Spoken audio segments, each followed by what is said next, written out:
দেখেন, আজকে হচ্ছে 7 মে 2024।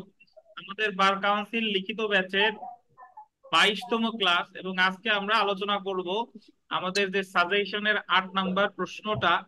এটা আলোচনা করা হয়েছে। 8 নাম্বার প্রশ্নটা একটু দেখেন দেখেন কিভাবে ওডি অল্টারাম পার্টেম, এটা আন্ডারলাইন করেন। ওডি অল্টারাম পার্টেম নীতি the code of civil procedure 1908-এ প্রতিফলিত হয়েছে। আইনের বিধান উল্লেখপূর্বক আলোচনা করুন। ওডি অল্টারাম পার্টেম এটা হচ্ছে একটা আপনার ধরেন একটি ডক্ট্রিন, একটা ন্যাচারাল জাস্টিসের একটা নীতি। এটা হলো ল্যাটিন টার্ম। এটার অর্থ আসলে কি? এই ধরনের প্রশ্ন আসলে একেবারে ব্যবসা খাইয়া ভিতর এই এই এই টার্ম উনি পাইছে কোথায়, এই টার্ম কি উনি পাইছে কোথায়। তা ওডি অল্টারাম পার্টেম আসলে কি, এটা একটু আগে আমরা একটু বুঝি যে শুনেন, সেটা হচ্ছে যে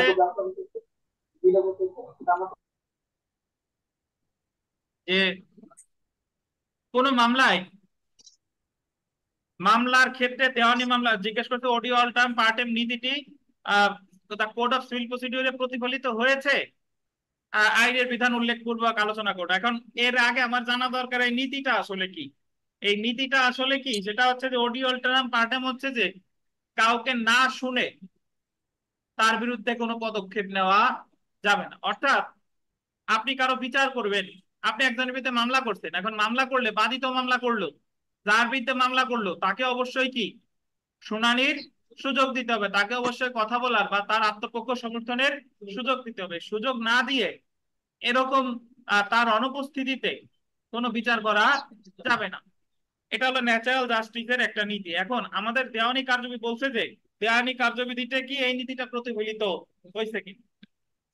দেখেন, দেওয়ানি কার্যবিধিতে এই নীতি কেমনে প্রতিফলিত হয়েছে আমরা একটু বলি। দেখেন, যখন মূল মামলা দায়ের করে, কে দায়ের করে? বাদী। তাহলে বাদী মামলা দায়ের করলে বিবাদীরে জানানো হয় কিসের মাধ্যমে?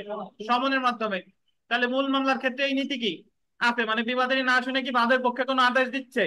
দিচ্ছে না। ধরেন, যখন আমরা মামলা স্থানান্তরের আবেদন করি 22 ধারায় বা 24 ধারায়, বাদী বিবাদী আবেদন করে 22 বা 24, আর বাদী করে শুধুমাত্র কি 24। তো যেই আবেদন করুক না কেন, 24-এর ক ধারায় কি বলছে? উভয়ের উপস্থিতিতে শুনানি অনুষ্ঠিত হবে। তাহলে এই জায়গায়ও কি অপর পক্ষের অবশ্যই কি শুনানির সুযোগ দিচ্ছে কি না বলে? অবশ্যই দিচ্ছে। যখন আমি অস্থায়ী নিষেধাজ্ঞার আবেদন করি, অস্থায়ী নিষেধাজ্ঞার, তখন অস্থায়ী নিষেধাজ্ঞা অবশ্যই অপর পক্ষের শুনানির উপস্থিতিতে দেওয়া হয় নাকি? অপর পক্ষের না শুনে যে নিষেধাজ্ঞা দেওয়া হয় সেটাকে কি বলে? অন্তর্বর্তীকালীন নিষেধাজ্ঞা বা অ্যাডিংটারি। অন্তর্বর্তীকালীন নিষেধ। তাহলে নিষেধাজ্ঞার ক্ষেত্রেও অবশ্যই অপর পক্ষের প্রতিপক্ষরে কি শুনতেছে। মূল মামলার ক্ষেত্রে শুনতেছে, মামলা স্থানান্তরের ক্ষেত্রে শুনতেছে, অস্থায়ী নিষেধাজ্ঞার ক্ষেত্রে কি শুনতেছে। ইভেন যখন প্লিডিং সংশোধনের দরখাস্ত বাদী বা বিবাদী দেয়, বাদী দেয় আর্জি সংশোধনের দরখাস্ত, আর্জি সংশোধনের দরখাস্তের প্রেক্ষিতে বিবাদী এসে কি দেয়? লিখিত আপত্তি, রিটেন অবজেকশন, লিখিত আপত্তি। আবার আবার যদি প্লিডিং, দ্যাট মিন্স আপনার রিটেন স্টেটমেন্ট সংশোধনের আবেদন করে, যদি বিবাদী করে, তাহলে বাদী এসে কি দিবে? লিখিত আপত্তি, লিখিত আপত্তি। তার মানে দেখেন, আর্জি সংশোধনের দরখাস্তেও উভয় পক্ষের শুনানিটাও অনুষ্ঠিত হয় কি উভয় পক্ষের উপস্থিতিতে। যখন মামলা খারিজ করে ভাই, মামলা খারিজ করে আপনার নয়াদেশের 2, নয়াদেশের 3, নয়াদেশের 8, আবার একতরফা ডিক্রি দেয় নয়াদেশের 6। যখন মামলা খারিজ রদের আবেদন করে বা একতরফা ডিক্রি রদের আবেদন করে, তখন অবশ্যই প্রতিপক্ষের উপস্থিতিতে এই শুনানিটা কি অনুষ্ঠিত হয়। অর্থাৎ খারিজ রদের আবেদন যদি করে বাদী, অবশ্যই বিবাদীরে নোটিশ দিয়ে আনবে। এটা নয়া দেশের 14 বিধিতে আছে, আপনার মনে আছে কিনা, যে খারিজ রদ হোক বা একতরফা ডিক্রি রদ হোক, অবশ্যই শুনানিটা অনুষ্ঠিত হবে কি উভয় পক্ষের উপস্থিতি। আবার যখন কেউ আপিল করতেছে, আপিল আপিল করলে, যিনি আপিল করে তাকে বলে অ্যাপিলেন্ট বা আপিলকারী, আর যার বিরুদ্ধে আপিল করা হয় তাকে কি বলে? রেসপন্ডেন্ট বা প্রতিবাদী। তাহলে প্রতিবাদীরেও কিন্তু আপিল করার পর প্রতিবাদীদেরও কি দিতে হয়? নোটিশ দিতে হয়। তার মানে আপিলের ক্ষেত্রেও, আপিল নিষ্পত্তির ক্ষেত্রেও অবশ্যই কি প্রতিপক্ষরে শুনতে হয়। তাহলে এই এই যে অডিও অল্টারাম পার্টের, এটার অর্থ হলো যে প্রতিপক্ষরে না শুনে আদালত কোনো সিদ্ধান্ত দিতে পারবে না। এই যে যে নীতিটা, এটা কি দেওয়ানি কার্যবিধিতে প্রতিফলিত হয়েছে কিনা? বলেন তো হয়েছে কিনা? এই বিভিন্ন জায়গায় প্রতিফলিত কি হয়েছে? তাহলে এই প্রশ্নের উত্তর যদি আমি আসে, ধরেন এই প্রশ্নটা হুবহু আসলো, তাহলে আগে আমাকে ব্যাখ্যা করতে হবে যে ওডি অল্টারাম পার্টেম দ্বারা কি বোঝায়। ওডি অল্টারাম পার্টেমের অর্থ বলবো যে মকদ্দমার উভয় পক্ষরে শুনেই কোনো সিদ্ধান্ত দিতে হবে, বা প্রতিপক্ষরে না শুনে কোনো সিদ্ধান্ত দেওয়া যাবে না। এটার অর্থই হলো কি ওডি অল্টারাম পার্টেম। দেওয়ানি কার্যবিধির বিভিন্ন জায়গায় ওডি অল্টারাম পার্টেম নীতিটা কি প্রতিফলিত হয়েছে। তখন আপনি ব্যাখ্যা করবেন যে মূল মামলায় অমুক জায়গায়, মামলা স্থানান্তরের ক্ষেত্রে অমুক জায়গায়, মামলা খারিজ বা একতরফা ডিক্রি রদের ক্ষেত্রে অমুক জায়গায়, একতরফা অস্থায়ী নিষেধাজ্ঞার ক্ষেত্রেও প্রতিপক্ষরে শুনতে হয়, তারপরে কি আপিলের ক্ষেত্রেও প্রতিপক্ষরে কি নোটিশ দেওয়া হয়। মানে এই সকল জায়গায় তাহলে দেওয়ানি কার্যবিধির আমি জাস্ট কয়েকটা আলোচনা করলাম। দেখেন ডিক্রি জারির মামলায়ও প্রতিপক্ষের নোটিশ দিতে হয় কিনা বলেন? 2 বছরের মধ্যে করলে নোটিশ দেওয়া লাগে না, কিন্তু যদি আমি বৈধ প্রতিনিধির বিরুদ্ধে করি অবশ্যই কি নোটিশ দেওয়া লাগবে। তাহলে ডিক্রি জারির মামলায়ও কোনো সিদ্ধান্ত কিন্তু একতরফা দেওয়া হয় না, অবশ্যই প্রতিপক্ষের কিসের সুযোগ দেওয়া হয়? শুনানির সুযোগ দেওয়া হয়। তাহলে সহজভাবে বলা যায় যে আমার এই যে যে অডি অল্টারাম পার্টেম নীতিটা দেওয়ানি কার্যবিধির বিভিন্ন জায়গায় কি প্রতিফলিত হয়েছে। একটু পড়ি, দেখেন আমরা উত্তরে চলে আসি।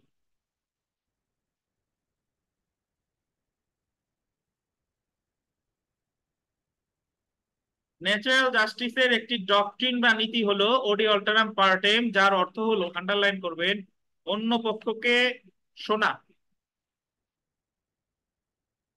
অন্য পক্ষকে শোনা, বা লেখেন বা, অন্য পক্ষকেও শুনানির সুযোগ দেওয়া হোক। তাহলে ওডি অল্টারাম পার্টেম মানে কি? যে মামলাটা করছে বা যে অভিযোগটা করছে তাকে তো শুনবেই, এই সাথে সাথে শুনতে হবে কারে? অপর পক্ষকে। স্বাভাবিক ন্যায় বিচারের প্রাথমিক শর্ত হলো মকদ্দমার, আন্ডারলাইন করবেন, উভয় পক্ষকে শুনে মকদ্দমা নিষ্পত্তি করতে হবে। শুধুমাত্র এক পক্ষকে শুনে মকদ্দমার কোন সিদ্ধান্তে উপনীত হওয়া, আন্ডারলাইন করবেন, ন্যায় বিচারের কি পরিপন্থী। মানে আপনি যে কোনো জায়গায় সালিশ করেন আর যাহা করেন, এক পক্ষরে শুনে যদি আপনি কোনো সিদ্ধান্ত দেন, এটা অবশ্যই হবে কি ন্যায় বিচারের পরিপন্থী। সে যত দোষী হোক, সে ধরেন ধর্ষণ করছে, জগতে যত প্রকারের অপরাধ করছে, এমন কোন অপরাধ আছে যে সে করে নাই, তারপরেও তারে না শুনে যদি আপনি তাকে যদি ক্রস ফায়ারে দিয়ে দেন, বা ফৌজদারি মামলার ক্ষেত্রে অনেক সময় আবেগী হয়ে যায় যে ও অমুক ধর্ষণ করছে, তার সাথে সাথে মারা হোক বা তারে ক্রস ফায়ারে মারা হোক, এটা অ্যাকচুয়ালি ন্যায় বিচারের কি পরিপন্থী। সে যতই গর্হিত অপরাধ করুক না কেন, অবশ্যই তাকে কি করতে হবে? আত্মপক্ষ সমর্থনের সুযোগ দিতে হবে। এটা যদি আপনি ফৌজদারি মামলা বলেন, দেওয়ানি মামলা বলেন, এটা তার একটা সাংবিধানিক অধিকার।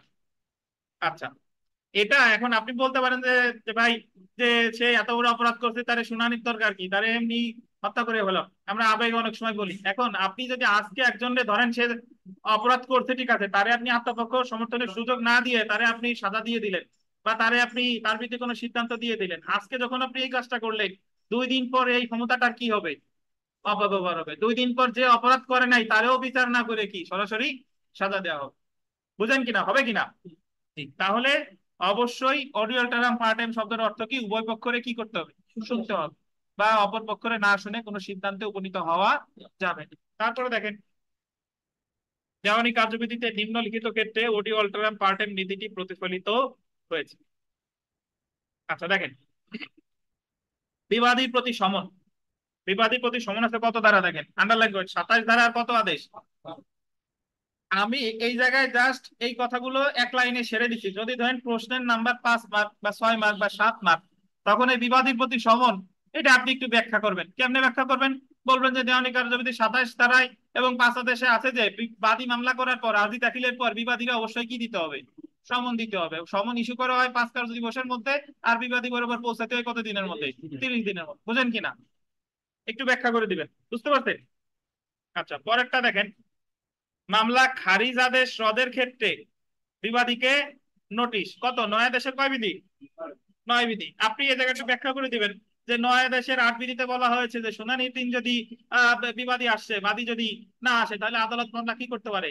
খারিজ করতে পারে, তখন বাদী প্রতিকার হচ্ছে 9-9 একতরফা খারিজ রদের আবেদন করা। এখন যথেষ্ট কারণ দেখে খারিজ রদের আবেদন করবে, বাট অবশ্যই আদালত অপর পক্ষের শুনে এই খারিজ রদটা মঞ্জুর করতে পারে। তাহলে অপর পক্ষ মানে কে? বিবাদীরা না শুনে কোনো সিদ্ধান্ত দিবে না।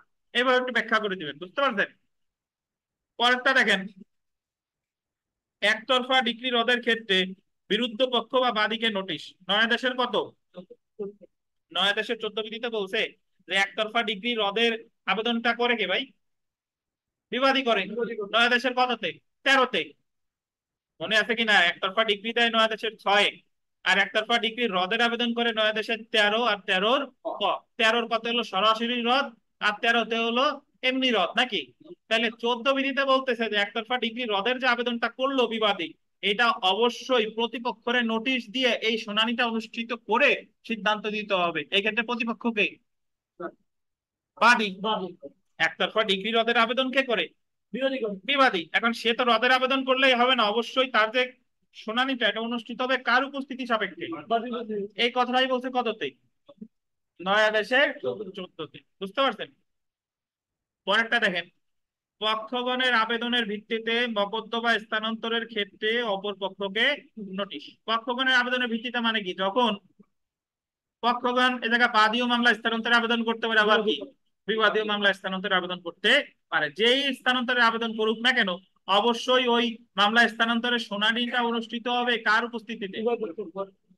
প্রতিপক্ষের বা উভয় পক্ষের উপস্থিতিতে। এই কথাটাই বলা আছে, একটু ব্র্যাকেটে লিখতে পারেন 24 ক। কত দ্বারা? 24 ক। 24 কতে বলছে যে মামলা স্থানান্তর বা মামলা প্রত্যাহারের শুনানি অনুষ্ঠিত হবে উভয় পক্ষের উপস্থিতিতে।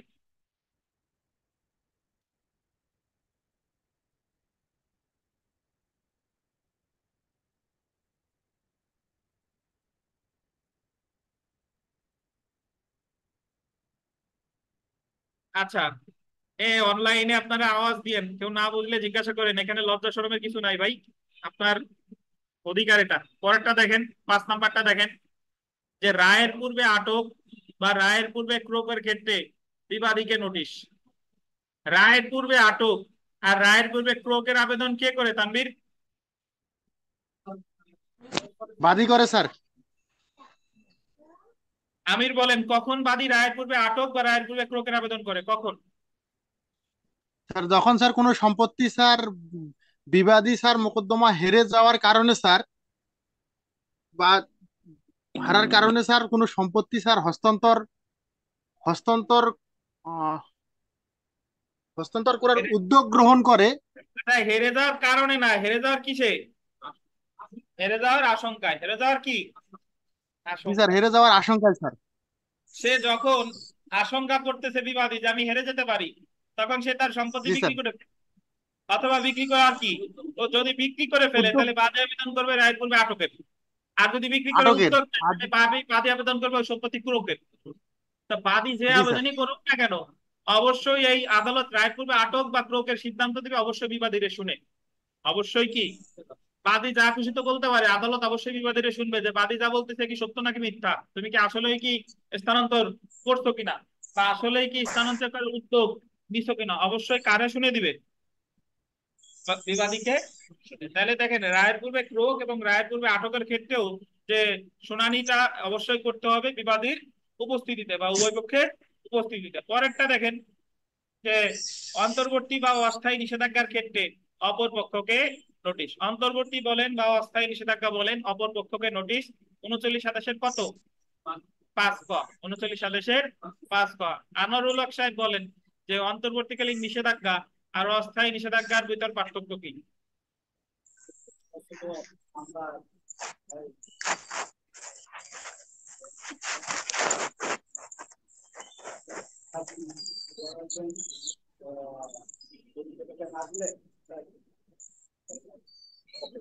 ভুলে গেছেন, সব সাদা হয়ে গেছে মেমোরিতে। বলেন, আপনি বলেন।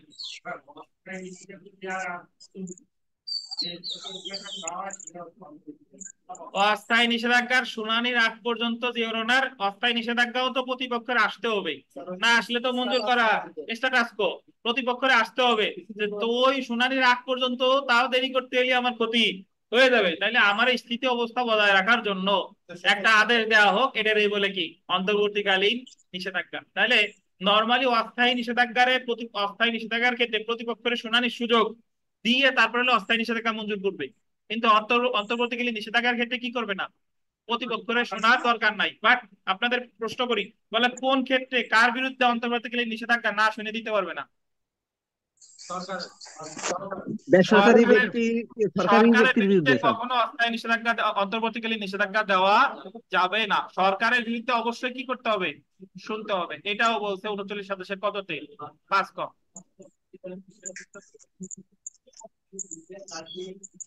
নোটিশ দেয় না অন্তর্বর্তীকালীন, তো নোটিশ না দিয়ে যে নোটিশ দিচ্ছিল অস্থায়ী নিষেধাজ্ঞা, বললো যে যতক্ষণ পর্যন্ত অস্থায়ী নিষেধাজ্ঞার শুনানি না হচ্ছে ততক্ষণ পর্যন্ত যে অবস্থায় আছেন সেই অবস্থায় থাকেন।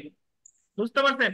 এটার বলে স্থিতি অবস্থা বজায় রাখা অন্তর্বর্তীকালীন নিষেধাজ্ঞা, এবং এটা বলবৎ থাকে অস্থায়ী নিষেধাজ্ঞার শুনানি পর্যন্ত। বুঝতে পারছেন? কিন্তু সরকারের বিরুদ্ধে সরকারের না শুনা কোনো অস্থায়ী বা অন্তর্বর্তীকালীন নিষেধাজ্ঞা মঞ্জুর করা যাবে না। পরেরটা দেখেন, সরকারের বিরুদ্ধে মোকদ্দমা দায়েরের পূর্বে সরকারকে নোটিশ, 79 ধারা মনে আছে? সরকারের বিরুদ্ধে মামলা দায়েরের পূর্বে সরকারের নোটিশ দিতে কয় মাস পূর্বে? 2 মাস পূর্বে। আর যদি আপনি 2 মাস পূর্বে নোটিশ দেন তাহলে লিখিত জবাবের সময় পাবেন কতদিন? 3 মাস। লিখিত জবাবের সময় সরকার পাবে কতদিন? নর্মালি যা পাই তাই। 3 মাস। আর যদি নোটিশ না দেন তাহলে উনি কম পক্ষে সময় পাবে 3 মাস, সর্বোচ্চ কোনো লিমিট বলে নাই। কম পক্ষে কতদিন? নাই। 3 মাস। এখন দেখেন, আমি জাস্ট এই জায়গায় 7টা জিনিস ব্যাখ্যা করছি।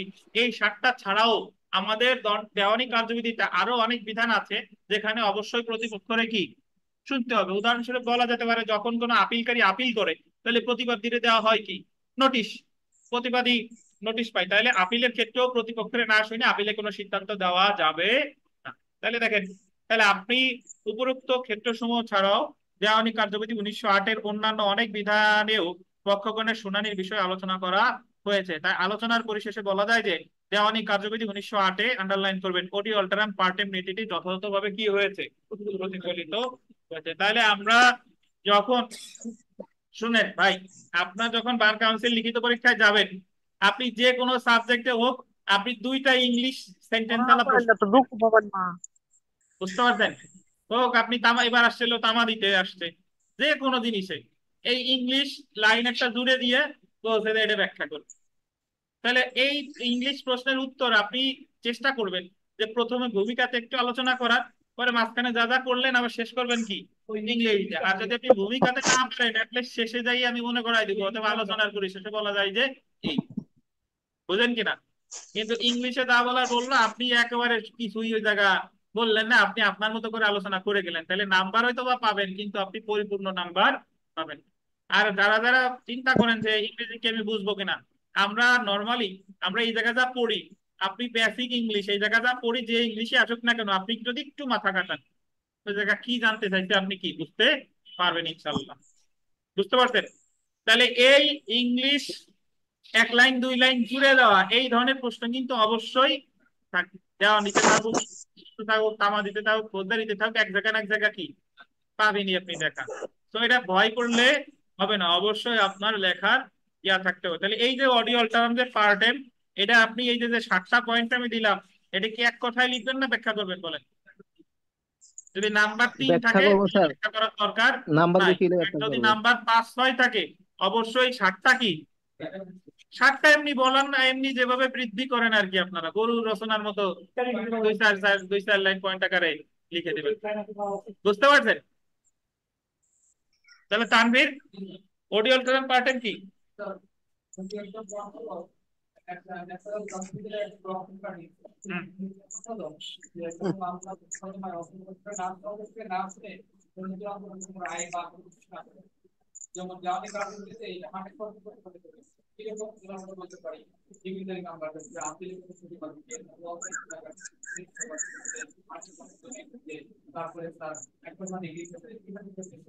মাথা ঠান্ডা নাকি আছে?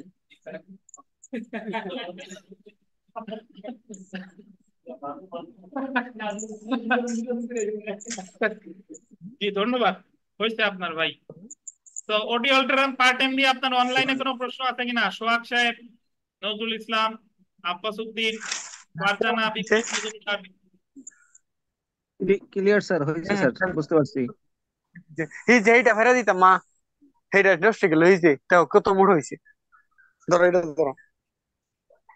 ধন্যবাদ সাহেব। আচ্ছা দেখেন, আমরা আর একটা প্রশ্ন দেখবো, সেটা হচ্ছে 13-র ক। 13-র ক, এটা মোটামুটি 2বার আসছে, বার কাউন্সিল পরীক্ষায় 2বার আসছে। আপনাদের গতবার আসে নাই, তার আগের 2বার আসছে পর পর। তবে একবার আসছে এক টাইপের, আর পরের বার আসছিল এই আঙ্গিকে। তার আগে আসছিল নর্মালি হয় কি, যে এই যে যে বার কাউন্সিলে যে মানে আপনার ইংরেজি টার্মওয়ালা যে প্রশ্নগুলো আসে, এগুলো অধিকাংশই এসে গেছে কোথায়? জুডিশিয়াল সার্ভিস পরীক্ষায়। জুডিশিয়াল সার্ভিস পরীক্ষায় আসছে, সেটা ওই যে প্লিডিংসে ম্যাটেরিয়াল ফ্যাক্ট থাকবে, সাক্ষ্য বা এভিডেন্স থাকবে না। এটা কিন্তু আপনাদের ওই সাজেশনে দেখবেন যে প্রথমেই কিন্তু ছিল, আমি আপনাদের পড়াইছিলাম। তো এটাও জুডিশিয়াল সার্ভিস পরীক্ষায় আসছিল। তো অ্যাডজর্নমেন্ট দেখেন, adjournment is not a matter of, but of that matter of, প্রশ্নে অফটা বাদ গেছে, matter of course when both parties want it। মকদ্দমার মুলতবির বিভিন্ন বিধান উল্লেখপূর্বক দেওয়ানি কার্যবিধি 1908-এর 17 এর বিধি 1-এর আলোকে ধারণাটি ব্যাখ্যা করুন। আচ্ছা, অ্যাডজর্নমেন্ট শব্দের অর্থ কি? মুলতবি।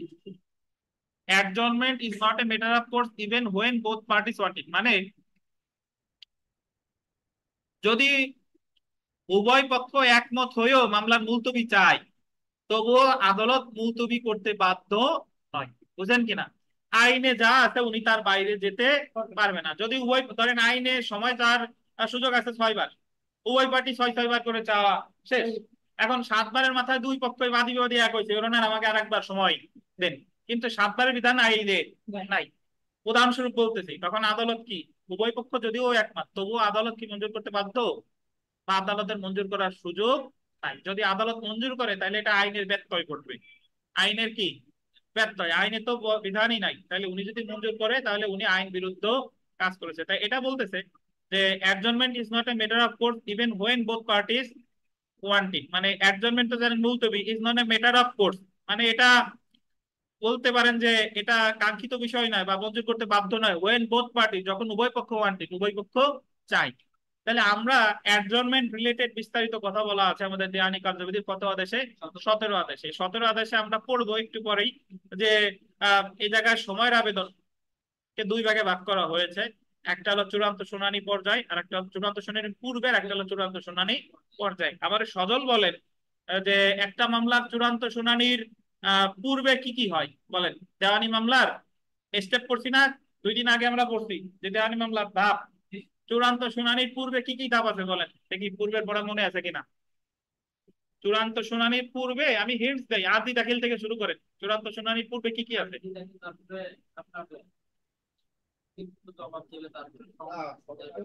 আদি দাখিলের পরে কি? লিখিত জবাব। মাঝখানে সমন আছে না? সমন, তারপরে কি? তারপরে কি? এডিআর, তারপরে কি? বিচার্য বিষয় লেখা নাকি?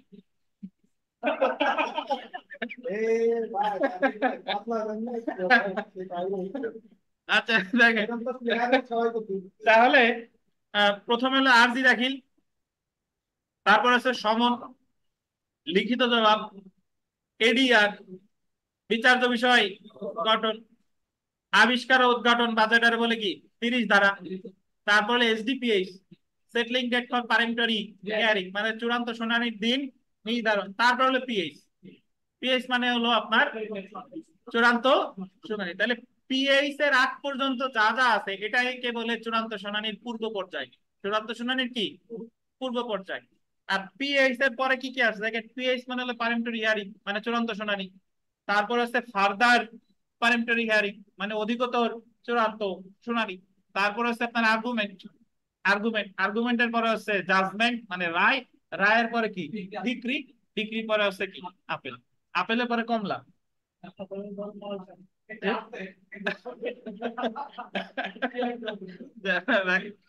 তাহলে এখানে একটা জিনিস দেখেন ভাই, আমরা একটু পড়ি, দেখেন তাহলে বুঝবো।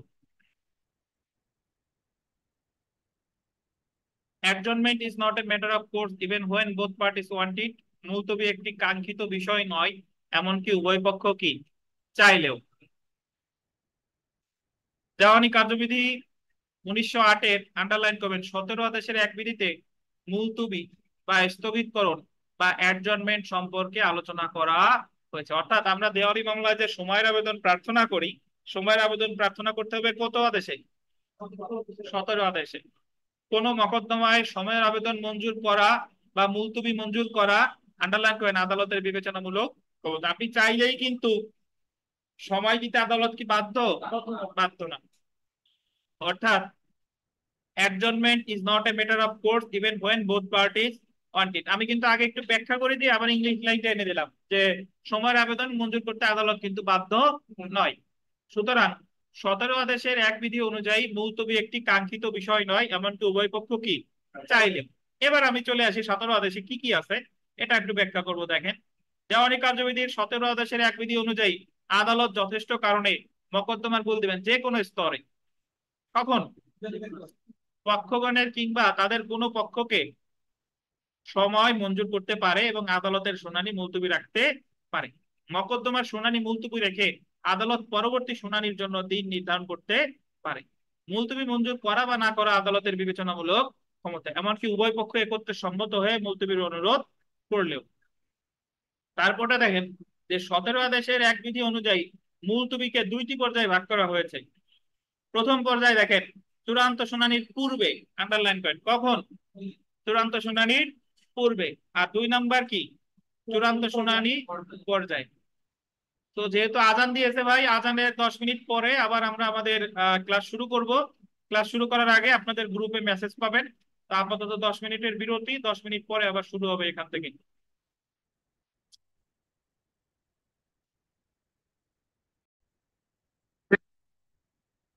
আচ্ছা, সবাই শুনতে পাচ্ছেন কথা ভাই?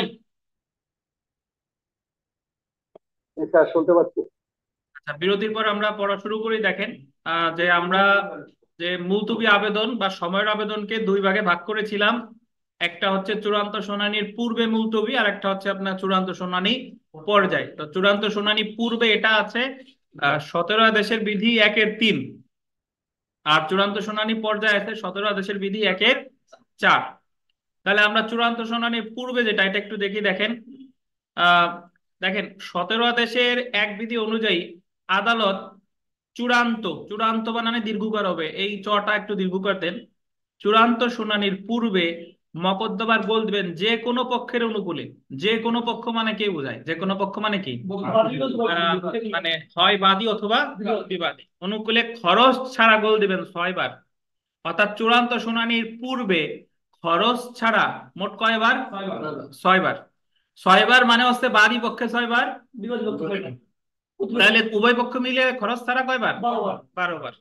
এবং খরচ সহ, দেখেন খরচ সহ গোল দিয়েন, খরচ সহ 3 বার।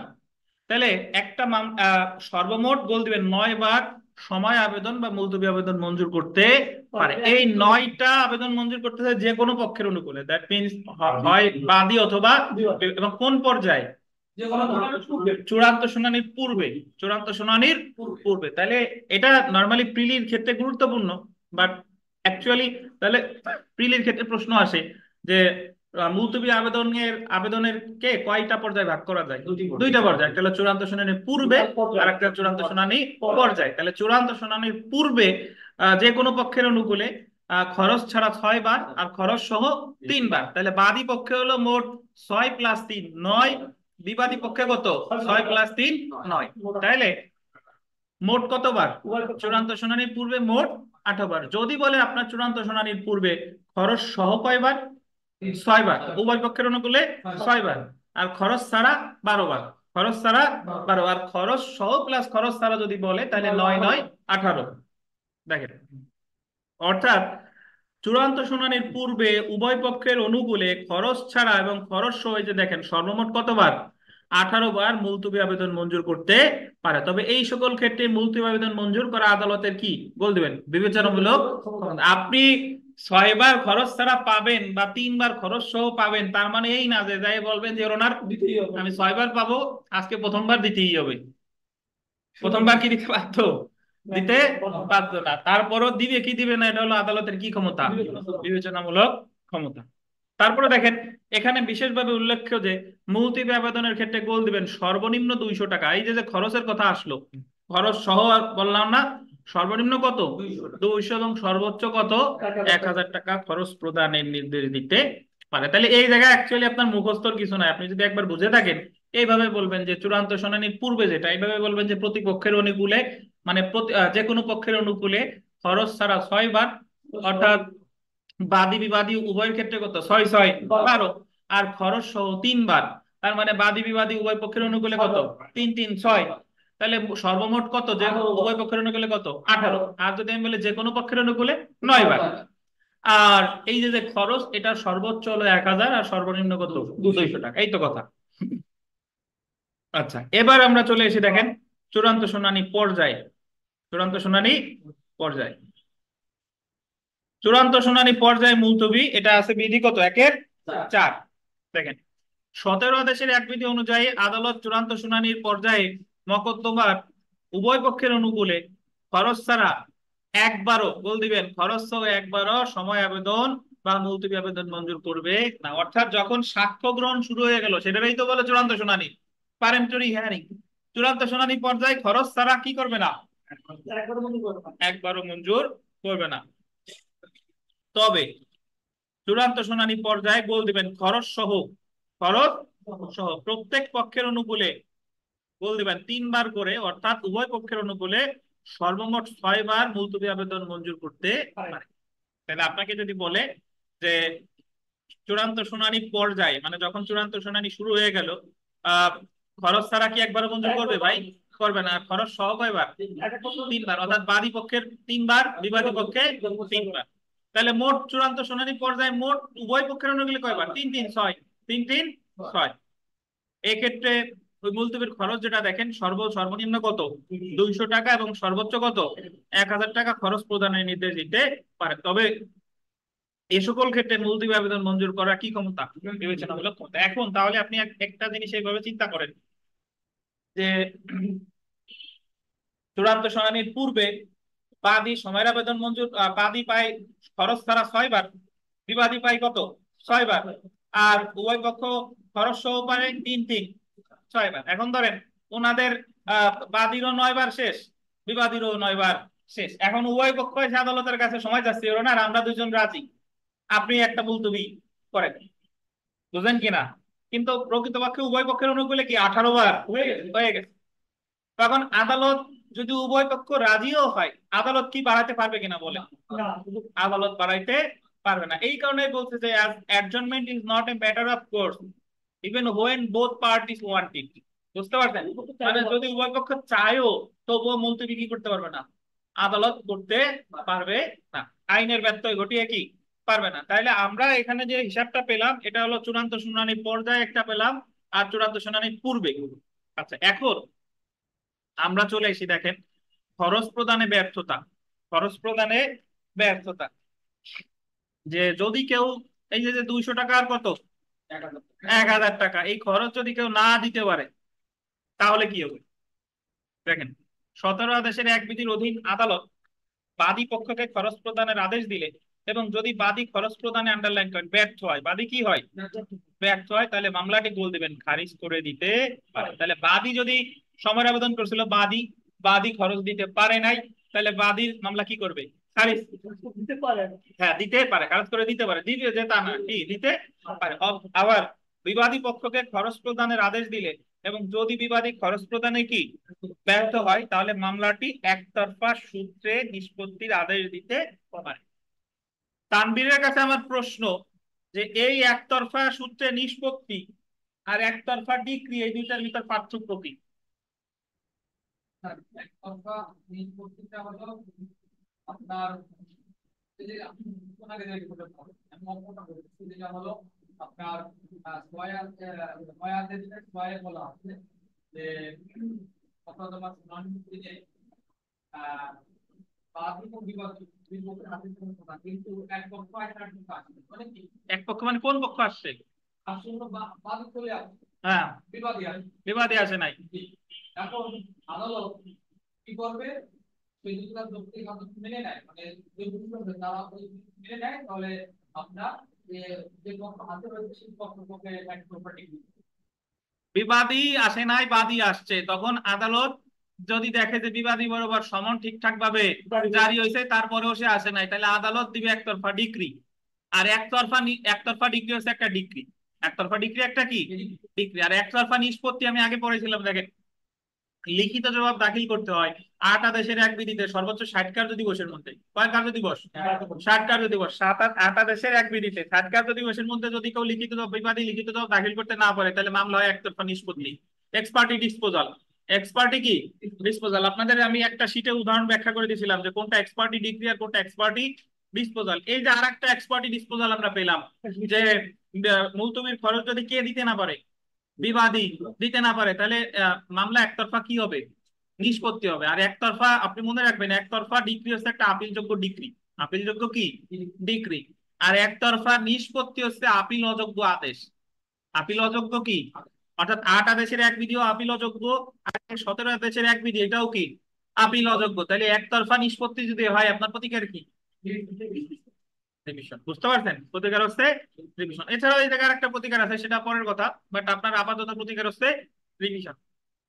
আচ্ছা আপনারা বলেন তো, যে সকল একতরফা ডিক্রির বিরুদ্ধে কি আপিল করা যায়? অনলাইন অফলাইন সবার কাছে প্রশ্ন, সকল একতরফা ডিক্রির বিরুদ্ধে কি আপিল করা যায়? আইনের প্রত্যয় না থাকলে করা যায়। আইনের প্রত্যয় কি আবার? আইনে বাধা না থাকে, তাই কি আইনের বাধা কেমনে আছে, সে বাধার কথা বলেন। দেখুন স্যার, এমন করে তিনি বলা আছে। এ তো সম্মতি সূচক ডিক্রি।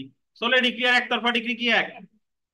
কোন একতরফা ডিক্রির বিরুদ্ধে আপিল করা যায় না বলেন সবাই, অনলাইন অফলাইন বলেন। সুনির্দিষ্ট প্রতিকার আইনের ৯ ধারার মামলায় ডিক্রি বা আদেশের বিরুদ্ধে কি করা যায় না? আপিলও করা যায় না, রিভিউ করা যায় না। তাহলে কি করা যাবে? ওই একটাই তো আছে। বুঝতে পারছেন? তাহলে সুনির্দিষ্ট প্রতিকার আইনের ৯ ধারা মামলা যদি একতরফা ডিক্রি দেয়, সেটার বিরুদ্ধে কি করা যাবে না? আপিল করা যাবে না। কি থামবে? আচ্ছা তাহলে আমরা এখানে আসি। দেখেন এই যে যে আমাদের যে বাদী খরচ না দিলে বাদীর মামলায় কি হলো? খারিজ হলো। আর বিবাদী যদি না দেয়, বিবাদীর মামলা কি হলো? নিষ্পত্তি হলো। এখন উনাদের একটা প্রতিকার হচ্ছে যে আমরা এই ১৭ দেশের আর কিছুতে যাই বা না যাই, এই ১৭ দেশের এক বিধি হচ্ছে একটা আপিলযোগ্য আদেশ, তো এটার বিরুদ্ধে কি করা যাবে? রিভিশন করা যাবে। আচ্ছা আমরা দেখি যে রিভিশন তো করতে হয় কোথায়? হ্যাঁ বলেন, হ্যাঁ কে প্রশ্ন করলেন শুনি নাই। হ্যালো। আচ্ছা যাই হোক, দেখেন এখন আমি যদি রিভিশন না করি, আমার আর কি প্রতিকার আছে দেখি। ওই আদালতে আমার কোনো প্রতিকার কি নাই? ওই আদালতে আমার কোনো প্রতিকার আছে কিনা সেটা এখন দেখবো। আপনি তো আগের থেকে নাই, আবার মাথা মনে একটু গরম হয়েছে। দেখেন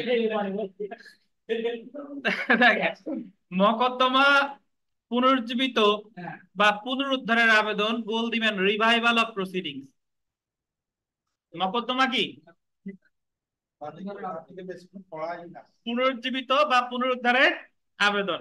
দেখেন দেওয়ানি কার্যবিধির ১৭ দেশের ১-৩ এবং ১-৪ বিধির অধীন কোন মকদ্দমা খারিজ বা একতরফা সূত্রে নিষ্পত্তি করা হলে সংক্ষুব্ধ পক্ষ উক্ত মকদ্দমাটি পুনরায় চালুর জন্য, আন্ডারলাইন করবেন, পুনরায় চালুর জন্য খারিজ বা একতরফা নিষ্পত্তির আদেশ হতে গোল দিবেন ৩০ দিনের মধ্যে গোল দিবেন ২০০ টাকা ২০০০ টাকা ২০০০ টাকা খরচ জমা দিয়ে মকদ্দমা পুনরুজ্জীবিত করার আবেদন করতে পারে। অর্থাৎ বাদীর মামলা খারিজ হোক বা বিবাদীর মামলা একতরফা নিষ্পত্তি হোক, উভয়েরই প্রতিকার কি? রিভাইভাল অফ প্রসিডিংস, মামলা পুনর্জীবিত করার আবেদন।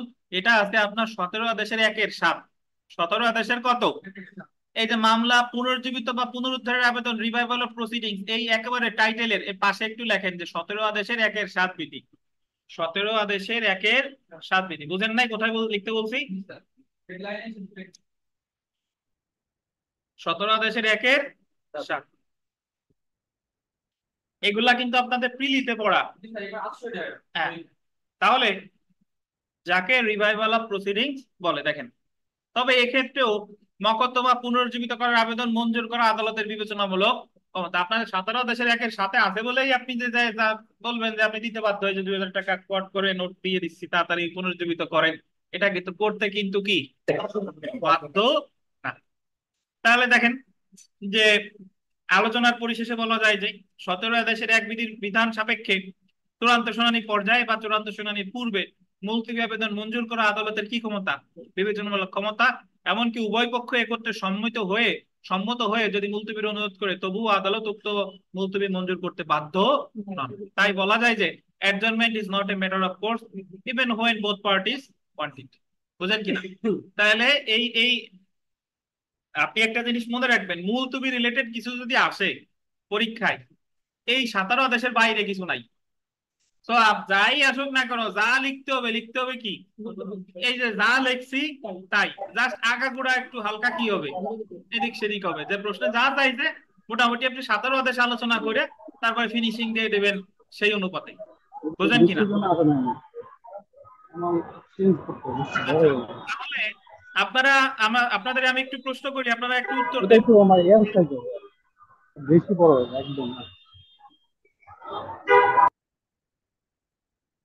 বলেন মুলতবি আবেদন করাকে কয়টা পর্যায়ে ভাগ করা যায়? কয়টা পর্যায়ে? একটা কি 2টা পর্যায়ে।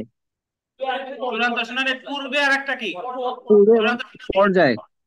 চূড়ান্ত শুনানির পূর্বে বাদী পর্যায়ে। তারা আবেদন করতে পারে কয়বার? মঞ্জুর করবে কয়বার? 6 বার। আর বিবাদীর পক্ষে আর খরচ সহ বাদীর পক্ষে 3 বার, বিবাদীর পক্ষে 3 বার। তাহলে খরচ সহ বা খরচ ছাড়া উভয় পক্ষে কয়বার? 9 বার। 6 আর 3 9। আর বিবাদীর পক্ষে কত? মানে উভয় পক্ষে, সরি ভুল বলছি, যে কোনো পক্ষে হলো 9 বার, আর উভয় পক্ষে কত? 18 বার। গেল। এই 18 বারের পরে যদি 19 বারের মাথায় কেউ আসে, ও দুই পক্ষই রাজি, ধরেন। আর আমরা তো আমাদের মধ্যে তো বিচার হচ্ছে আমরা রাজি, আপনি একটা সময় দেন। এটা পূর্বে 18 বারের বেশি কি উভয় পক্ষ রাজি হলেও আদালত কি দিবে না। এবার আসি চূড়ান্ত শুনানি পর্যায়ে। চূড়ান্ত শুনানির পর্যায়ে যেটা, সেটা হচ্ছে যে আপনার খরচ ছাড়া কয়বার? একবার না, খরচ সহ কয়বার? 3 বার। বাদী পক্ষে 3 বার, বিবাদী পক্ষে 3 বার। উভয় ক্ষেত্রেই সর্বনিম্ন খরচ কত? 200 টাকা। সর্বোচ্চ কত? 1000। তাহলে 200 হোক বা 1000 হোক, এটা যদি আপনি দিতে না পারেন, বাদী না দিলে কি হবে? মামলা কি খারিজ। আর বিবাদী না দিলে একতরফা নিষ্পত্তি। মামলা খারিজ হোক বা একতরফা নিষ্পত্তি হোক, আপনার প্রতিকার আছে দুইটা, উচ্চ আদালতে একটা আর ওই সেম আদালতে একটা। উচ্চ আদালতে যদি আমি যাই কি করব? রিভিশন। উচ্চ আদালতে রিভিশন। আর যদি আমি নিম্ন আদালতে যাই, মানে যে আদালত খারিজ করলো, কিসের আবেদন? পুনর্জীবিত। 17 দেশের কত? একের 7। পুনর্জীবিত করার আবেদন প্রসিডিংস কত টাকা দেওয়া লাগে? পুনর্জীবিত আবেদন করার করতে আদালত বাধ্য। ধরেন পুনর্জীবিত করার আবেদনও নামঞ্জুর করে দিছে, প্রতিকার কি? তাও রিভিশন। পুনর্জীবিত করার আবেদনও যদি নামঞ্জুর করে দেয়, আপনি জাস্ট এটা মনে রাখবেন, 17 আদেশে কোনো আপিলযোগ্য আদেশ নাই। 17 আদেশ মানেই কি রিভিশন। সো তাই আলোচনা পরিশেষে বলা যায় যে adjournment is not a matter of course even when both parties want ইট। তারপরে দেখেন মুলতবি আবেদন, একটু ব্র্যাকেটে বলে দিলাম যে মুলতবি আবেদন মঞ্জুর বা নামঞ্জুরকৃত আদেশ হলো আপিলযোগ্য আদেশ, তাই এর বিরুদ্ধে আপিল করা যাবে না, কিন্তু কি করা যাবে? রিভিশন করা। স্যার একটা কোশ্চেন ছিল স্যার। হ্যাঁ বলেন ভাই, বলেন, শিওর। স্যার মানে কি টাকা ছাড়া, মানে কি টাকা ছাড়া 6 বার, কিন্তু হ্যাঁ, আমি টাকা ছাড়া 4 বার বা 5 বার বা 3 বার দেওয়ার পরে যদি আমি টাকা দিয়ে দেই, তখন পরবর্তীতে আবার টাকা ছাড়া দেওয়া যাবে কিনা স্যার?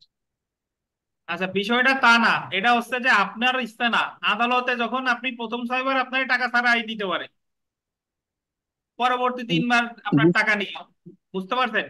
না, এখন এখন 3 বার দিল টাকা ছাড়া, তারপরে আবার টাকা নিল, তার আবার নেক্সট কি স্যার ওই টাকা ছাড়া কি নিবে কিনা, মানে দেওয়া যাবে কিনা? আচ্ছা, যখন আমার টাকা ছাড়া দেওয়ার সুযোগ আছে তখন আমি টাকা আদালত আমার নিবে কেন? আমি তো বলবো যে রোনান আমার খরচা ছাড়া তো আমি মুলতবির সময় পাবো কয়বার? 6 বার। সেই সময় আমি টাকা দিব কেন? বুঝেন নাই? আমি তো আমার স্যার 6 বার তো আমি টোটাল আমার নাও তো লাগতে পারে। একটা মামলায় যে বাদী পক্ষ 6বার তো আবেদন নাও করতে পারে, তবে টাকা কিসে দেবো? আমার তো খরচা ছাড়াই আবেদনের সুযোগ আছে কয়বার? 6বার। তাহলে আগে 6বার খরচা ছাড়া যখন আমার মঞ্জুর করে ফেলছে, 7ম বার যখন আমি চাইবো তখন আদালত আমার কাছে কি চাইবে? খরচ চাইবে। বুঝেন কিনা নজরুল সাহেব? জি স্যার, না আমি ভাবছিলাম কোনো বাধা আছে কিনা এই মাঝখানে, যে টাকা দিলাম পরে আবার যেহেতু সারা আমার কিছু বাকি আছে, পরবর্তীতে মানে কি নিবে কিনা, দেওয়া যাবে আপনি কিনা। বুঝতে পারেন নাই, বললাম যে আমি তো প্রথম 6বার আবেদন করতে তো আমার কি লাগবে না, টাকা লাগবে না। 6বার টাকা লাগবে। পরে চাই তাইলে আমার লাগবে কি? টাকা। কারণ আপনি বলতেছেন প্রথমবার টাকা লাগলো না, দ্বিতীয়বার টাকা নিল, তাই তো বলতেছেন আপনি। জি স্যার, জি স্যার। তার তার দিবে কেন? তা আমি দিব কেন? আদালতে বলবো ইরোনার আমার কি আছে, খরচা ছাড়াই তো আপনি মঞ্জুর করতে পারে। বুঝতে যেহেতু পারছেন? বিবেচনামূলক। জি স্যার, ঠিক আছে, ক্লিয়ার স্যার। বিবেচনামূলক তো টাকা দিয়েও বিবেচনামূলক কি না? আপনি টাকা দিলেই যে উনি নিতে বাধ্য বিষয়টা তা না। আর টাকা তো আর এই টাকা তো আর আদালত দিচ্ছে না, টাকা পাবে কে? বাদী যদি বাদী খরচ অথবা দেয়, বিবাদী। বিবাদী। আর বিবাদী খরচ দিলে পাবে কে? আর এই জায়গায় একটা প্রিলিমিনারিতে প্রশ্ন আসছিল যে উভয় পক্ষেরই যদি খরচ দিতে বলে তাইলে পাবে কে? রাষ্ট্র। রাষ্ট্র। ঠিক। ধন্যবাদ। আমরা চলে আসি দেখেন আজকের শেষ প্রশ্নে, সেটা হচ্ছে আহ সহজাত ক্ষমতা বা ইনহেরেন্ট পাওয়ার।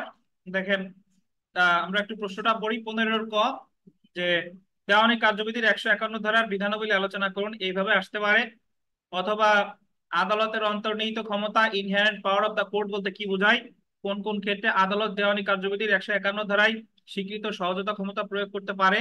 আর কোন ক্ষেত্রে আপিলের প্রতিকার সত্ত্বেও প্রাথমিক আদালত সহজতা ক্ষমতা প্রয়োগ করতে পারে না?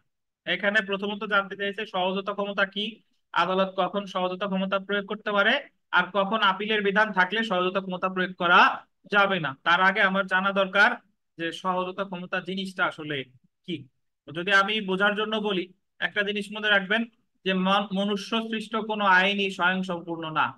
মানে সৃষ্টিকর্তা যদি কোনো আইন তৈরি করে সেটা স্বয়ংসম্পূর্ণ হতে হবে, কিন্তু মানুষ যদি কোনো আইন সৃষ্টি করে সেটা কি স্বয়ংসম্পূর্ণ না? মানুষের তৈরি আইনে সীমাবদ্ধতা অবশ্যই থাকে। এই কারণে প্রতিটা আইনে যখন আইন প্রণেতারা আইন তৈরি করে তখন তারা একটা বিধান রাখে যেটাকে বলে সহজাত ক্ষমতা। কারণ বিচারের ক্ষেত্রে এমন অনেক পরিস্থিতির সৃষ্টি হতে পারে যে ক্ষেত্রে আইনের কোনো প্রকাশ্য বিধান নাই।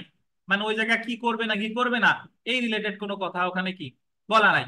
তাহলে সেই ক্ষেত্রে আদালত তার নিজস্ব বিচার বুদ্ধি বিবেক বা উচ্চ আদালতের নজির অনুযায়ী যে সিদ্ধান্ত প্রয়োগ করে বা যে ক্ষমতা প্রয়োগ করে তাকেই কি বলে? সহজাত ক্ষমতা। আমি যদি আপনাদের উদাহরণসহ একটা জিনিস বুঝাই, একটা জিনিস চিন্তা করেন। শুনানির দিন বাদী আসছে, বিবাদী আসছে, বাদী আসে নাই, মামলা খারিজ করতে পারে কততে? শুনানির দিন বিবাদী আসছে, বাদী আসে নাই, মামলা খারিজ করতে পারে কততে বলেন? নয় আদেশের 8। 9 আদেশের 8। 9 আদেশের 8। আচ্ছা, এখন বাদী খারিজ রদের আবেদন করতে 9 আদেশের কততে? 9। 9 আদেশের 9। এখন বাদী খারিজ রদের আবেদন করলে অবশ্যই শুনানিটা অনুষ্ঠিত হতে হবে কার উপস্থিতিতে? বিবাদীর উপস্থিতিতে। বাদী এসে আবেদন করলো, আর একদিন শুনানির ডেট দিল যে অমুক তারিখে 9 আদেশের 9 যে দরখাস্ত এটার শুনানি হবে। বুঝতে পারছেন? যেদিন 9 আদেশের 9 শুনানি হবে ওই দিন আবার বাদী আসে নাই। ওই দিন আবার কি মূল মামলার শুনানির ক্ষেত্রে যদি না আসে মামলা খারিজ করবে এটা বলা আছে। কিন্তু 9 আদেশের 9 যে শুনানি ওই দিন যদি বাদী না আসে তাহলে কি করবে? এই রিলেটেড বিধান আমাদের সিপিসিতে নাই, দেওয়ানি কার্যবিধিতে কি নাই। তাহলে কি করবে?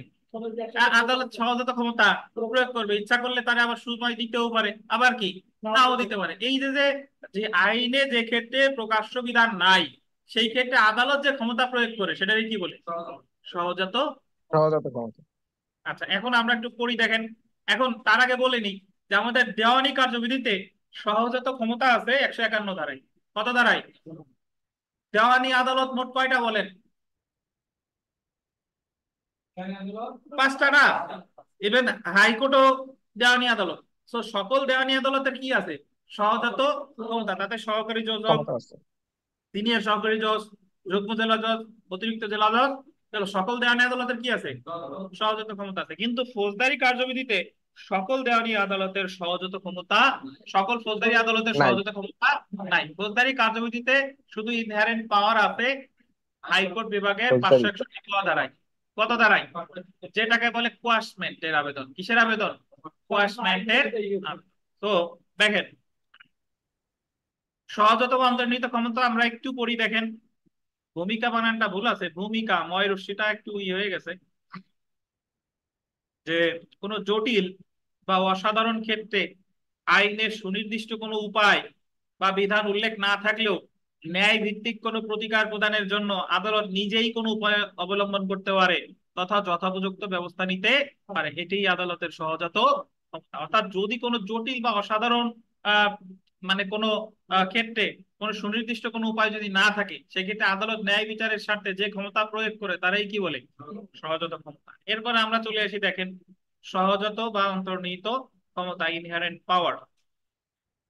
অন্তর্নিহিত বা সহজাত ক্ষমতা বলতে এমন কিছুকে বোঝায় যা লুপ্ত বা সরাসরি ব্যক্ত করা হয়নি। লুপ্ত বা কি সরাসরি ব্যক্ত করা হয়নি। সাধারণত কোনো আইনি স্বয়ংসম্পূর্ণ নয়। বিচার কার্যক্রম পরিচালনাকালে এমন কোনো পরিস্থিতির আন্ডারলাইন উদ্ভব ঘটতে পারে যা সম্পর্কে আইনের যথাযথ বিধান নাও থাকতে পারবে। একটু আগে যে উদাহরণটা দিলাম, ওই ধরনের ক্ষেত্রে আইনের কোনো সুস্পষ্ট বিধান নেই। সেসব ক্ষেত্রে আদালত ন্যায় বিচার নিশ্চিত করার উদ্দেশ্যে যে ক্ষমতা প্রয়োগ করে উক্ত পরিস্থিতির ক্ষেত্রে কোনো সিদ্ধান্ত গ্রহণ করে তাকে আদালতের সহজাত ক্ষমতা বা কি বলে?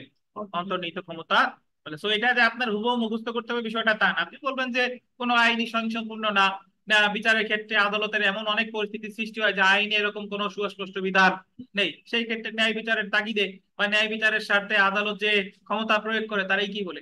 সহজাত ক্ষমতা বলে। তারপরে দেখেন যে দেওয়ানি কার্যবিধির 151 ধারায় আদালতের অন্তর্নিহিত ক্ষমতা সম্পর্কে আলোচনা করা হয়েছে। উক্ত ধারা অনুযায়ী সকল দেওয়ানি আদালতের সহজাত ক্ষমতা রয়েছে। সহজাত ক্ষমতা আছে কার? সকল দেওয়ানি। এছাড়া ফৌজদারি কার্যবিধি 1898 এর 561 ক ধারায় সহজাত ক্ষমতা সম্পর্কে আলোচনা করা হয়েছে। 561 ক ধারায় শুধুমাত্র সহজাত ক্ষমতা আছে কার? হাইকোর্ট বিভাগের। বাট ফৌজদারি কোন কোন আদালতের আছে? দেওয়ানি সকল আদালতের। সরি, দেখেন, দেওয়ানি কার্যবিধির 151 ধারা অনুযায়ী যে সকল ক্ষেত্রে আদালত সহজাত ক্ষমতা করতে পারে, প্রয়োগ করতে পারে, একটু দেখিয়ে দেখেন। দেওয়ানি কার্যবিধির 151 ধারায় বলা হয়েছে, আন্ডারলাইন করবেন, ন্যায় বিচারের স্বার্থে for ends of justice and আদালতের কার্য প্রণালীর অপব্যয় রোধ করে, to abuse process of the to prevent the মানে আদালতের কার্যপ্রণালীর অপব্যবহার রোধ করতে দেওয়ানি আদালত তার সহজাত ক্ষমতা প্রয়োগ করে যে কোনো আদেশ প্রদান করতে পারে। অর্থাৎ দুইটি উদ্দেশ্যে দেওয়ানি আদালত তার সহজাত ক্ষমতা প্রয়োগ করতে পারে। এক নম্বর হচ্ছে কি?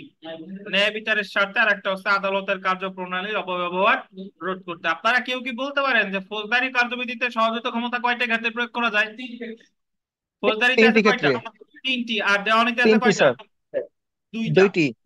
আচ্ছা, আমরা ন্যায় বিচারের স্বার্থে যেটা একটা একটু দেখবো। দেখেন, দেওয়ানি কার্যবিধির 151 ধারা অনুযায়ী ন্যায় বিচারের স্বার্থে আদালত নিম্নলিখিত ক্ষেত্রে সহজাত ক্ষমতা প্রয়োগ করতে পারে। আপনি যদি প্রকৃত বেয়ার এক দেখেন, 151 ধারাটাই 3টে লাইন লেখা আছে যে ন্যায় বিচারের স্বার্থে আর আদালতের কার্যপ্রণালীর অপব্যবহার রোধ করতে আদালত সহজাত ক্ষমতা প্রয়োগ করতে পারে। এর বিস্তারিত ওই জায়গা কিছু বলা নাই। তাহলে আমরা একটু ব্যাখ্যা করব যে ন্যায় বিচারের স্বার্থে উনি কখন প্রয়োগ করতে পারে। দেখেন, 1 নাম্বার, আদেশ বা ডিক্রির ভুল সংশোধন করা বা বাতিল করা। 151 ধারা অনুযায়ী দেওয়ানি আদালত তার অন্তর্নিহিত ক্ষমতা প্রয়োগ করে, একটা রেপ দেন, অন্তর্নিহিত ক্ষমতা প্রয়োগ করে কোন আদেশ বা ডিক্রি বাতিল করতে পারে বা ভুল সংশোধন করতে পারে। যেমন আদালতকে ভুলভাবে পরিচালিত করে প্রতারণার আশ্রয় নিয়ে কোন আদেশ প্রাপ্ত হলে উক্ত আদেশ বাতিল করার সহজাত বর্গীয় সহজাত ক্ষমতা দেওয়ানি আদালতের। অনেক ক্ষেত্রে এমন হয় যে আপনি আদালতে বুঝাইলেন যে সমন জারি হয়েছে, প্রকৃতপক্ষে সে সমন তার বরাবর ঠিকঠাক ভাবে জারি হয় নাই, আদালত একতরফা ডিক্রি দিয়ে দিছে। তাহলে এই ডিক্রিটা আপনি আদায় করছেন কিভাবে? আদালতে প্রতারণা আশ্রয় নিয়ে বা ভুল বুঝাইয়া। তখন যে বিবাদী তিনি যদি এসে বলে যে ওরা না, প্রকৃতপক্ষে আমি সমন পাই নাই, সে প্রতারণা করে ডিক্রিটা কি লাভ করছে, তাহলে আদালত তার সহজাত ক্ষমতা বলে এই ডিক্রিটা কি করতে পারে? রদ করতে পারে। অস্থায়ী নিষেধাজ্ঞা জারি। দেখেন, আচ্ছা তানভীর সাহেব, অস্থায়ী নিষেধাজ্ঞা চাই 39 আদেশের 1 আর 2 বিধিতে। 1 বিধিতে কি আছে? আপনার এক দ্বিতীয় সম্পত্তির ক্ষেত্রে দুই বিধিতে হলো চুক্তিভঙ্গ ক্ষতিপূরণ, চুক্তিভঙ্গ ক্ষতি রোধ করার জন্য আর কি, ক্ষতি সাধন রোধ। এছাড়াও চাওয়া যায় কততে? 151। দেখেন 39 আদেশ অনুযায়ী যে সকল ক্ষেত্রে আদালত অস্থায়ী নিষেধাজ্ঞা মঞ্জুর করতে পারে না, মানে যদি 39 আদেশ অনুযায়ী অস্থায়ী নিষেধাজ্ঞা মঞ্জুর করতে না পারে সে সকল ক্ষেত্রে ন্যায় বিচারের স্বার্থে 151 ধারার বিধান বলে সহজতা ক্ষমতা প্রয়োগ করে আদালত অস্থায়ী নিষেধাজ্ঞা মঞ্জুর করতে পারে। দীর্ঘটা কেটে দেন, মঞ্জুরিময় দীর্ঘটা কেটে দেন। তাহলে আপনার মনে রাখতে হবে ভাই যে অস্থায়ী নিষেধাজ্ঞার ক্ষেত্রেও আদালত কি সহজাত ক্ষমতা প্রয়োগ করতে পারে। তারপরে দেখেন মকদ্দমা পুনর্বিচারে ফেরত পাঠানো, কিছুদিন আগেই পড়লাম রশিদ সাহেব পুনর্বিচারে ফেরত পাঠায় 41 আদেশের কত বিধিতে? আর 25 বিধিতেও পাঠায়, 23-এও পাঠায়, 25-এও পাঠায়। দুইটার পার্থক্য বলেন দ্রুত দ্রুত। 23-এ কখন পাঠায়, 25-এ কখন পাঠায়? প্রিলিমিনারি পয়েন্টে নিষ্পত্তি হলে, যেমন আর্জি খারিজ করলে 23 বিধিতে ফেরত পাঠায় 41 আদেশের 23-এ। আর মামলা ঠিকঠাক ভাবে বিচার হয়েছে, বাট আপিল আদালত যদি দেখে যে একটা বিষয়ে চার্জ গঠন ইস্যু গঠন করা দরকার ছিল বাট বিচারিক আদালত করে নাই, সেই ক্ষেত্রে নতুন একটা বিচার বিষয় গঠন করে সেটাকে ফেরত পাঠাতে পারে কততে? 41 আদেশের 25 25 বিধি। তাহলে 25 দেখেন দেওয়ানি কার্যবিধির 41 আদেশের 23 বিধি অনুযায়ী যে সকল ক্ষেত্রে কোনো মকদ্দমা পুনর্বিচারে ফেরত দেওয়া যায় না, মানে 23-এ উনি ফেরত পাঠাইতে পারতেছে না, সেই সকল ক্ষেত্রে ন্যায় বিচারের সাথে 151 ধারার বিধান বলে সহযোগিতা ক্ষমতা প্রয়োগ করে আদালত মকদ্দমাটি পুনর্বিচারে ফেরত পাঠাতে পারে। যে ক্ষেত্রে 39-এর 1-2 অনুযায়ী অস্থায়ী নিষেধাজ্ঞা মঞ্জুর করতে পারতেছে না সেই ক্ষেত্রে মঞ্জুর করতে পারে কততে? 151-তে। যে ক্ষেত্রে 41 আদেশের 23-এ ফেরত পাঠাইতে পারতেছে না সেক্ষেত্রে ফেরত পাঠাইতে পারে কততে? 151-তে। তারপরে দেখেন ডিক্রি বা আদেশ কার্যকর করা স্থগিত করা, এটা যদি আমরা দেখি আদালত তার সহজতা ক্ষমতা প্রয়োগ করে সীমিত পরিসরে কোনো ডিক্রি বা আদেশের কার্যকারিতা স্থগিত করতে পারে, তবে আপিল চলাকালীন সময় এমন ক্ষমতা প্রয়োগ করবে না। এটা আন্ডারলাইন করেন, দুইটা স্টার দেন। যখন আপিল চলমান আছে তখন আদালত কোনো সহজতা ক্ষমতা প্রয়োগ করবে না। এছাড়া দেখেন অন্যান্য ক্ষেত্রে বলতেছে এছাড়া ন্যায় বিচারের স্বার্থে আদালত নিম্নলিখিত ক্ষেত্রে সহজতা ক্ষমতা প্রয়োগ করতে পারে। কি কি দেখেন? একতরফা ডিগ্রি রদ করতে, একতরফা ডিগ্রি রদ আছে কত? 9 আদেশের 13 বিধি। মকদ্দমার কোন পক্ষকে যুক্ত করতে বা বাদ দিতে একাদেশের 10 বিধি, একাদেশের 10 বিধি। প্লিডিং, আচ্ছা থাক, প্লিডিং সংশোধনের আবেদন মঞ্জুর করতে, প্লিডিং সংশোধনের আবেদন মঞ্জুর করতে 6 আদেশের কত? 17। আর আদালত তার রিভিউ, তার আদেশ রিভিউ করতে 47 আদেশের ধারা কত? 114। তাহলে ইত্যাদি নাকি? তাহলে এইগুলো আপনি বলবেন যে ন্যায় বিচারের স্বার্থে কি কি ক্ষেত্রে করা যায়? নিষেধাজ্ঞা মঞ্জুর করতে, পুনর্বিচারে ফেরত পাঠানো, ডিক্রি বা আদেশ স্থগিত করা, ডিক্রি বা আদেশ বাতিল করা। এছাড়া নিম্নলিখিত ক্ষেত্রেও ন্যায় বিচারের স্বার্থে আদালত সহজতা ক্ষমতা প্রয়োগ করতে পারে। আচ্ছা, আদালতের কার্যপ্রণালীর অপব্যবহার, এটা একটু যদি দেখি। দেখেন আদালতের কার্যপ্রণালীর অপব্যবহার দেখেন 151 ধারা অনুযায়ী আদালতের কার্যপ্রণালীর অপব্যবহার রোধ করতে আদালত তার অন্তর্নিহিত ক্ষমতা প্রয়োগ করতে পারে। যেমনটা আন্ডারলাইন করেন যে মকদ্দমার কোনো পক্ষ আদালতে প্রতারণা করে কোনো সুবিধা লাভ করে তা কার্যপ্রণালীর অপব্যবহার বলে গণ্য হবে। উক্ত অপব্যবহার রোধ করতে আদালত সহজতা ক্ষমতা প্রয়োগ করতে পারে। মানে আদালত দেখা গেল যে ওই যে একটু আগে যে কথাটা বললাম এক্ষেত্রে এটাও বলা যায় যে প্রতারণা করে বাদী একতরফা ডিগ্রি লাভ করতে। যখন আদালত বুঝতে পারলো যে প্রকৃতপক্ষে বিবাদী বরাবর ঠিকঠাক ভাবে সমন জারি হয় নাই, তখন আদালত ওই একতরফা ডিগ্রি কি করতে পারে? বাতিল করতে পারে। কত ধারায়? 151 ধারায়। তাহলে এ থেকে বোঝা যাচ্ছে যে দেখেন আদালতের কার্যপ্রণালীর অপব্যবহার রোধ করার ক্ষেত্রে 151 ধারার বিধান প্রয়োগ করা যাবে। এছাড়া আদালতের ভুলের কারণে কোনো মামলা খারিজ হলে এক্ষেত্রে 151 ধারা অনুযায়ী পূর্বের নম্বরে প্রতিস্থাপনের আদেশ দেওয়া যাবে। আদালত যদি তার কোনো ভুলের কারণে কোনো মামলা কি করে? খারিজ করে, সেটাও পুনঃস্থাপনের ক্ষেত্রে আদালত ইনহারেন্ট পাওয়ার প্রয়োগ করতে পারবে। এরপরে আমরা পরের উত্তরে চলে আসি। দেখেন যে ক্ষেত্রে আপিলের প্রতিকার সত্ত্বেও প্রাথমিক আদালত সহজত ক্ষমতা প্রয়োগ করতে পারেন, অর্থাৎ যেখানে আপনার আপিলের বিধান আছে সেক্ষেত্রে আর একতরফা ডিগ্রি প্রয়োগ করা মানে 151 ধারার ক্ষমতা প্রয়োগ করা যাবে না। যে ক্ষেত্রে 151 ধারা আমরা জানি কখন প্রয়োগ করা যায়, যখন কোনো বিধানই নাই। তাহলে যদি আমার উচ্চ আদালতে যাওয়ার সুযোগ আছে তখন তো আর আদালত কি করবে না? ইনহারেন্ট পাওয়ার প্রয়োগ করবে না। সব লাইনটা কেটে যাবে, আর 2-3 মিনিট লাগবে, সবাই একটু পুনরায় জয়েন করেন আবার।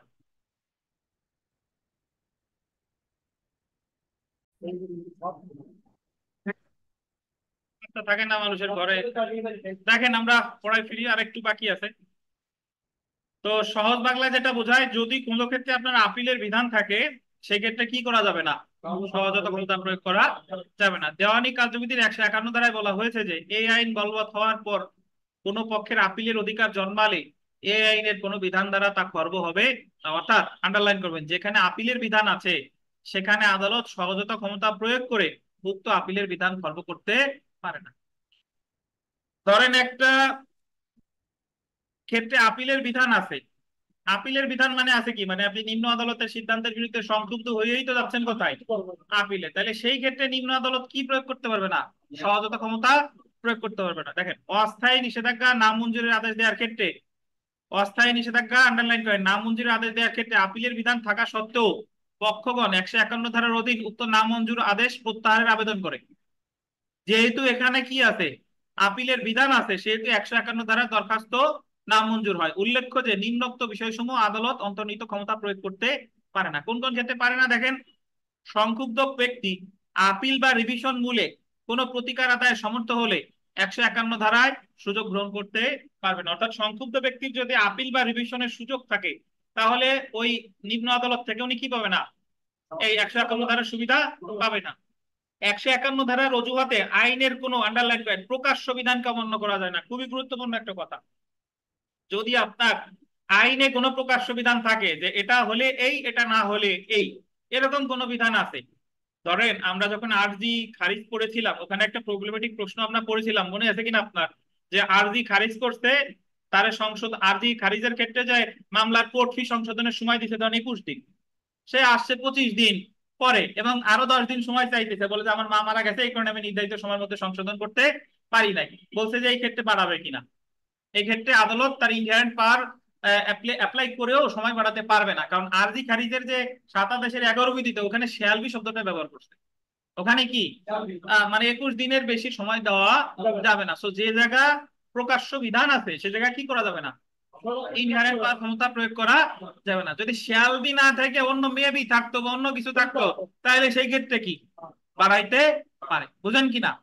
আচ্ছা, তারপর দেখেন, অর্থাৎ অন্তর্নিহিত ক্ষমতা প্রয়োগ করে আইনের কোনো প্রকাশ্য ধারা বা বিধানকে লঙ্ঘন করা যাবে না। ওই যে আমি প্লিডিং সংশোধনের ক্ষেত্রে আদালত নির্ধারিত সময় অথবা কতদিন, 14 দিন, আদালত নির্ধারিত সময় অথবা 14 দিন, যদি ওই সময়ের মধ্যেও সংশোধন করতে না পারে তবুও আদালত সময় বাড়াতে পারে, ওই জায়গায় উনি ইনহেরেন্ট পাওয়ার অ্যাপ্লাই করতে পারে। কিন্তু যে জায়গায় প্রকাশ্য বিধান আছে সে জায়গায় কি করা যাবে না, ইনহেরেন্ট পাওয়ার অ্যাপ্লাই করার সুযোগ নাই। এবং পরে দেখেন, সহজত ক্ষমতা প্রয়োগ করে আন্ডারলাইন করেন, আদালত তামাদি আইনের নীতি বা বিধান নীতি পরিবর্তন করতে পারবে না। উনি মূল মামলা দায়েরের ক্ষেত্রে কি বিলম্ব মকুব প্রযোজ্য বলেন, একটা মামলা দায়েরের তামাদি মেয়াদ 3 বছর, দায়ের করছে তার বৈধ অপরাগতা নাই, মানে পাগল টাগল কিছু না, উনি দায়ের করছে 4 বছর পরে, তাহলে মামলা কি করে দিবে, এই ক্ষেত্রে কোন বাড়াইতে পারবে, পারবেন, বুঝতে পারছেন। তাহলে এই যে তামাদি আইনের কোন নীতি পরিবর্তন করতে পারবে না, কোন ক্ষমতা প্রয়োগ করে। আচ্ছা, তাহলে আমরা দুইটা কেস রেফারেন্স দেখি, দেখেন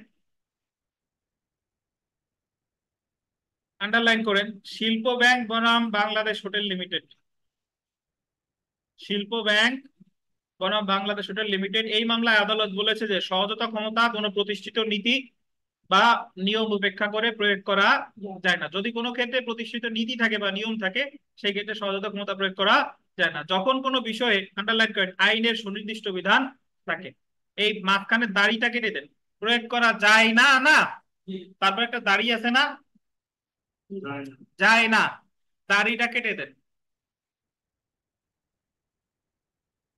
যখন কোনো বিষয় কি থাকে, সুনির্দিষ্ট বিধান থাকে, যেমন দেখেন যেখানে আপিলের বিধান নেই আন্ডারলাইন করবেন, সেখানে আদালত সহজতা ক্ষমতা প্রয়োগ করে আপিলের বিধান করতে পারে না। অর্থাৎ যে জায়গায় আপিলের বিধান নাই আদালত সহজতা ক্ষমতা প্রয়োগ করে বলতে পারে না যে আপিল করো গিয়ে, আপিলের বিধান তৈরি করা যাবে না। আবার যেখানে আপিলের বিধান আছে সেখানে সহজতা ক্ষমতা প্রয়োগ করে আপিলের বিধান খর্ব করা যাবে না। আবার যে জায়গায় আপিলের বিধান আছে বললো যে না আপিলের ক্ষমতা প্রয়োগ করা যাবে না, এরকম উনি করতে পারবে। এছাড়া দেখেন আরেকটা মামলা কানাই বনাম যতীন্দ্র, এই মামলায় বলা হয়েছে যে আদালত সহজতা ক্ষমতা প্রয়োগ করে আইনে অনুমোদিত নয় এমন রিভিউ মঞ্জুর করবে না বা কোনো একতরফা ডিগ্রি বাতিল করবে না। আইনে অনুমোদিত নয় এমন কোন ডিগ্রি উনি রিভিউ মঞ্জুরও করবে না, আবার কি বাতিলও করবে না। আপনি যে কোনো প্রশ্নে যখন লেখা শেষ, আপনি প্রশ্নে যা লিখলেন এটাই, অতএব আলোচনার পরিশেষে বলা যায় যে সহজতা ক্ষমতা হচ্ছে আদালতের অনন্য সাধারণ ক্ষমতা। এই ক্ষমতা আদালত সব ক্ষেত্রে প্রয়োগ করতে পারে না, শুধুমাত্র যে যে সকল ক্ষেত্রে প্রকাশ্য কোনো বিধান নেই সেই ক্ষেত্রে আদালত সহজতা ক্ষমতা প্রয়োগ করতে পারে। শেষ। বুঝতে পারছেন? যে কোনো প্রশ্ন লিখলেই 2-4 লাইন দিয়ে কি দিয়ে দেবেন, ফিনিশিং দিয়ে দেবেন। মনে যা আসে তাই লিখে 2-4 লাইন দিয়ে উপসংহার শেষ। উপসংহার উল্লেখ করার দরকার নাই, এমনি ফিনিশিং দিয়ে দিলেই শেষ। এ হচ্ছে আমাদের সহজত ক্ষমতা। তো অনলাইনে অফলাইনে কোনো প্রশ্ন থাকলে করতে পারেন। আজকে আমাদের পরে এতটুকুই। আগামী বৃহস্পতিবার আমাদের দেওয়ানি কার্যবিধি ইনশাল্লাহ শেষ হয়ে যাবে। এই আর কি। কোনো প্রশ্ন আছে কিনা বলতে পারেন, জিজ্ঞাসা করতে পারেন। আর সবাইকে ধন্যবাদ এই কষ্ট করে এতক্ষণ ক্লাস করার জন্য। ঠিক আছে, তাহলে ভালো থাকেন। আল্লাহ হাফেজ। আসসালামু আলাইকুম স্যার।